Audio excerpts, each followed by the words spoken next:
这里是斋普尔，大名鼎鼎的粉红之城，甚至连 IG 都有一个为它命名的预设滤镜。你以为这里很浪漫，但这里比较像是一座大型动物园。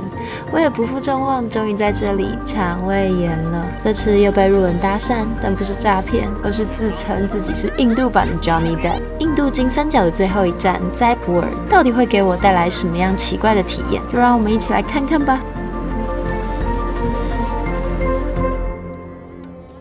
竟然有人在喂猴子，原来这些猴子是有人喂的。他竟然喂它吃饼来人为公子吃饼。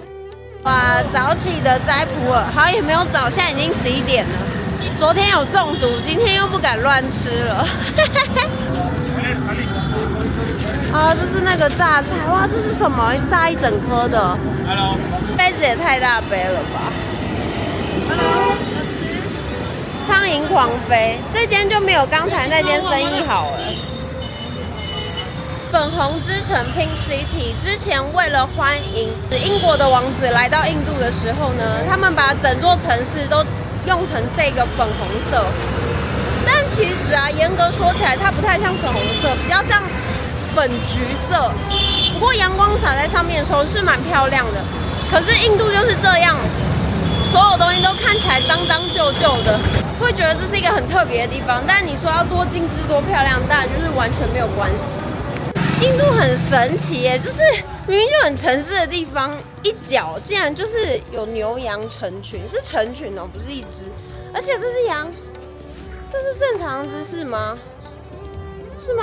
这是正常的姿势，这是流行 popular 的姿势。你看它也这样，大家都这样。这个卖粉红色棉花糖的贝贝，然后他们在吃垃圾，对，吃垃圾很棒。还有一群小朋友，嗨 ，How are you doing？ 怎么那么可爱？斋普尔是一座干燥而华丽的城市，建筑是玫瑰色的，街道是土黄色的，阳光是紫金色的，而人群是彩色的。虽说是座城市，但路上满是牛、狗、羊、猴子、鸽子，根本像个大型可爱动物区。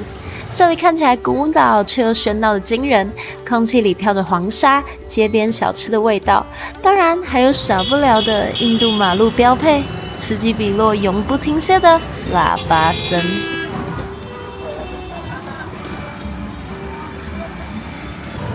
我们现在要坐嘟嘟车去琥珀堡。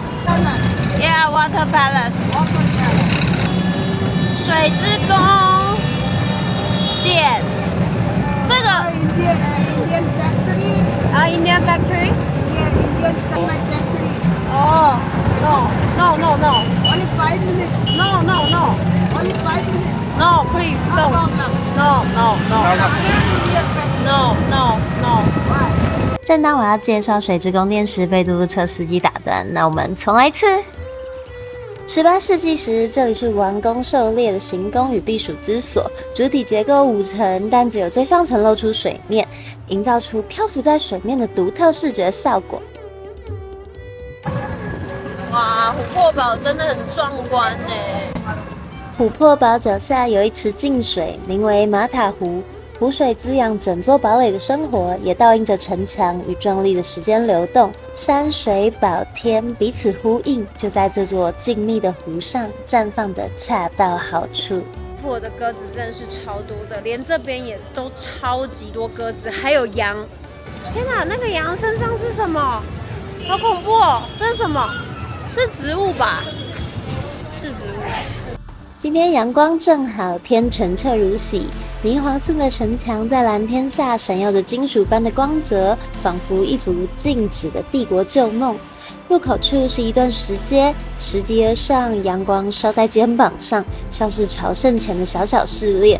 沿途的小贩热情兜售着缤纷的纪念品，风格虽然与古堡格格不入，却也提醒着我，这里虽然已经过去，但我们也要活在当下。琥珀堡建于16世纪，这里曾是权力的中心，也是王族的生活舞台。后来他们迁往新都斋普尔，留下这座堡垒独自沉睡。它不再有宫廷的喧嚣，却也因此逃过战火与摧残，在岁月的风中静静保留着昔日的轮廓。琥珀堡啊，最早被称为 Amber 其实不是。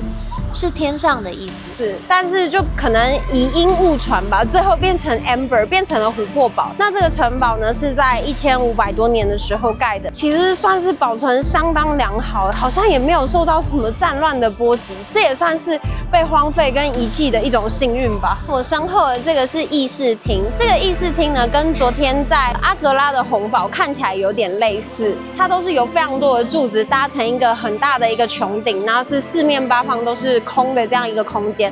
那这种议事厅呢，主要就是皇帝跟其他的臣子啊讨论事情，或是举办一些联欢晚会啊、国王生日一些庆典的地方，所以算是一个活动举办的中心。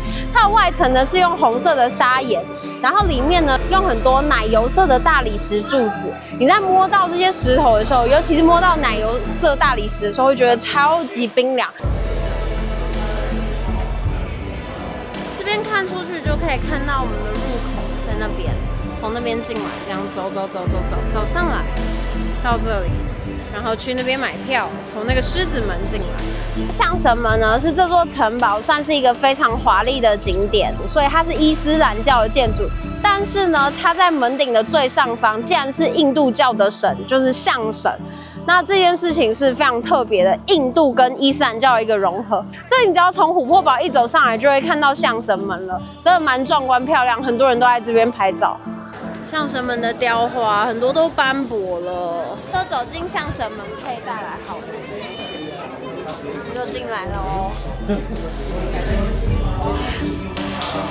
跟花板上的花纹也很美。在台湾真的蛮少接触伊斯兰或者是波斯风格的建筑，在这边真的满满的都是。然后一走进来呢，就会到一个花园，这花园现在有喷水池。以前肯定是没有的啊。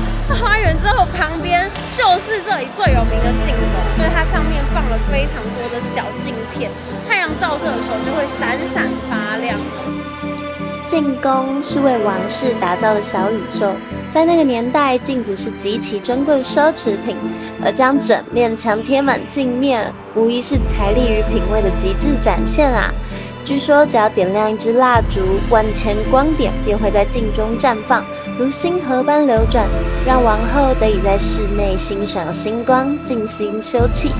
偶尔，这座星光明宫也会对外敞开，只为迎接极少数的亲信与贵客，一窥那藏在光影之下的秘密与梦境。接见重要客人的地方，所以我想当年的客人如果来到这里，看到这样子等级的接待，应该会觉得哇，这个王朝不容小觑。嗨，那这个窗户有点太美了吧？这个雕花瓶子的地方，它甚至是弧形的，去做出一个立体的瓶子的感觉。花的部分是平面的。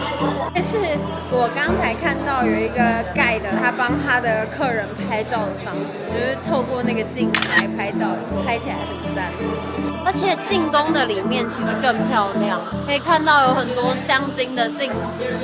在宫殿的里面呢，还可以看到五颜六色的彩屏。里面也有那种透光的窗棂，这边也都是用镶嵌的，就不是用画的。用画的都容易风化，但是用镶嵌的就可以保存的比较长久。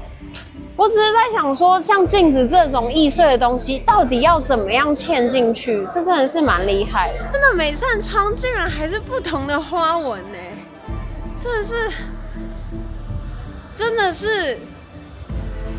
的是古时候。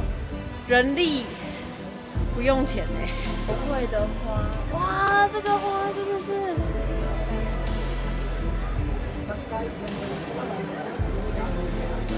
哇，这里也太漂亮了吧！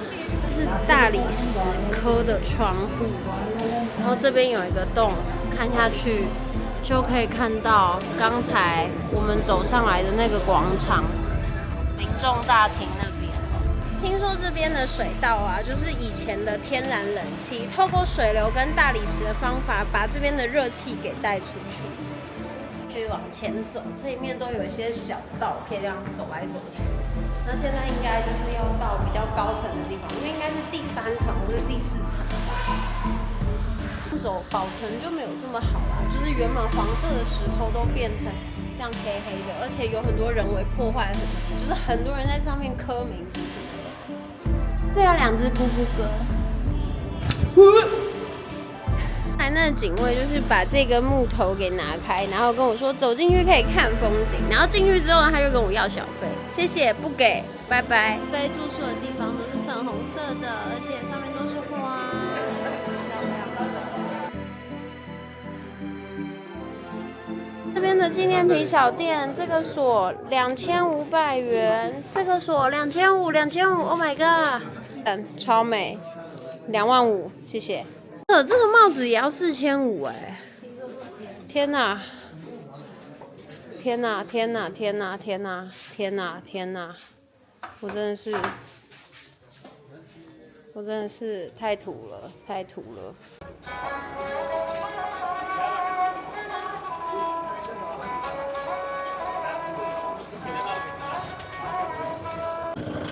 这边的话其实是可以坐吉普车上来的啊，坐吉普车就不用走那些阶梯了。吉普车其实还蛮帅蛮酷的。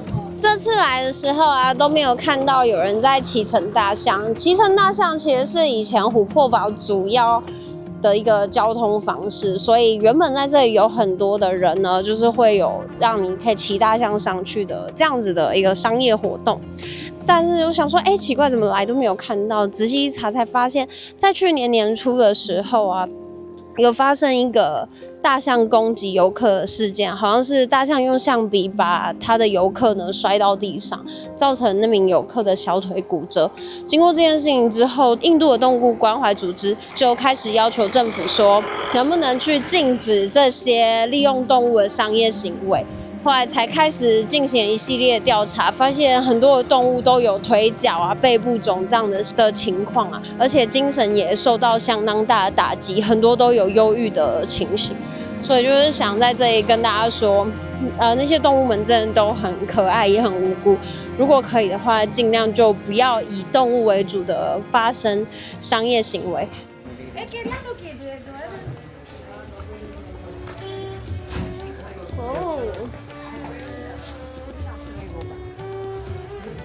月亮水景，免费的景点一定要来下。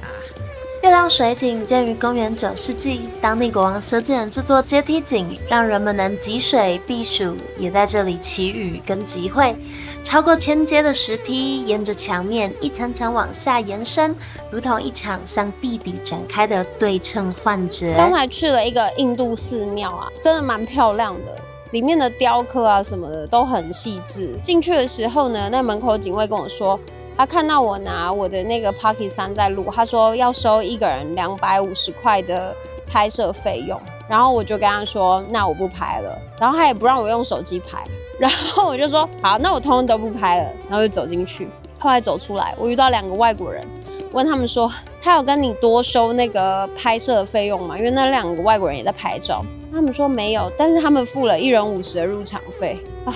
那个庙是不用钱的好吗？我真的是，就是这边有些警卫，他根本就不是官方人员，但他就是会跟你要小费。我现在身后呢是那个月亮水景，算是琥珀堡附近顺带的一个景点，可以走过来看看。其实规模很小。这就是古时候的一个蓄水系统，那主要的特色就是看它的这个阶梯，就是一个小小的景点，可能就拍个照啊什么，待个5分钟就可以走了。斋普尔的街景，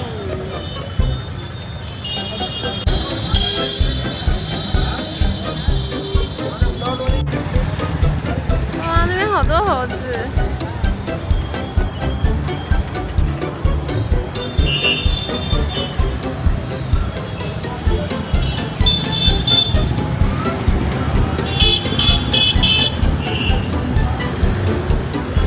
公风之宫这次就远远的看一下，这里有900多个窗，以前是让宫里的女孩偷看外面用的，风穿过去会很凉爽，所以称为风之宫。虽然只看外观，但还是很令人惊艳。就在我拍风之宫的时候，旁边突然出现几个兄弟前来搭讪，接着我们就开启了干话聊天模式。 This is for economy Oh, and health. I wear this. this one economy. This is I for wear my this. birthstone. Oh, I wear this. and I have 20 girlfriend. Before I don't have. Now 20. He's just kidding. 20 girlfriend. He's real Poro, Poro, yes. From Japan. Japan Poro. And this one? This is yellow sapphire. Yeah. And this is malachite. This is good for kidney. Here kidney problem. This is for health. Health. Working too much, so I never be black. I'm always white. Oh, that's the reason why. Indians. Hi. Hi, very good. Yes, yes. He, Maybe Thai girl come here. Look. Yeah, he has 20 girlfriends. Any girl come to India, No from girlfriend. Taiwan. Girlfriend. I'm always here. My name Indian Johnny Depp. Oh, yeah, you said that.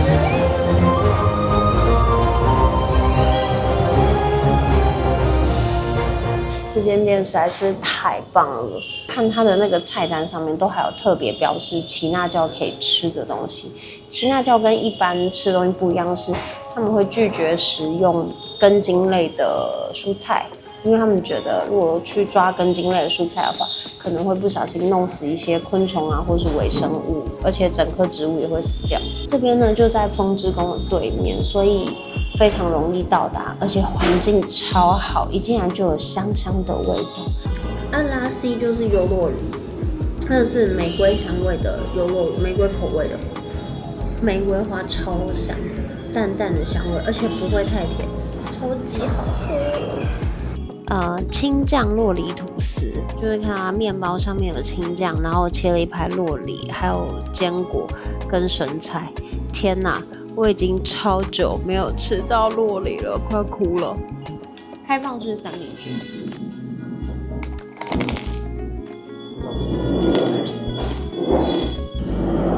它面包煎到酥脆，然后抹一层青酱。天哪，可以在印度吃到酪梨，太感动了。不负众望的我总算肠胃炎了，耶！我从阿格拉一走出餐厅，我就整个人就不好，然后那天晚上就开始拉肚子又呕吐。隔天早上到了斋普尔的时候呢，去吃了一间咖啡厅，我吃了一整个披萨，还有一个三明治跟一杯咖啡，也都没事。但是到了晚上去了那间 Agora， 吃到一半就开始想吐，然后从上火车开始我就吐了2次，然后狂拉肚子。我现在正在斋普尔前往孟买的火车上，从昨天晚上的8点40开始坐，抵达的时候会是下午3点40分，刚好适合我养病，也适合我不吃不喝，就在这边看风景。我吃街边小吃反而都没事，包含那天我觉得我吃了可能会直接拉到死的那个拉西，我吃完我也是生龙活虎，反而好像都是吃了餐厅才会出问题。难道我就是天生只能吃路边摊的命吗？这实在太诡异了。今天是我人生求道的第13天，阿格拉的病还没完全好，在斋普尔多休息了一会儿。旅行不是走得快，而是知道什么时候该停。我学到的是，停下来也是一种前进的方式，而我还在路上继续练习如何不辜负风景，也不辜负身体的声音。我是彩玲，现在在印度一个人独自升级，我会持续旅行绕地球1圈，记得订阅追踪我，我会继续把沿途的故事通通带回来给你。下次见哦，拜拜。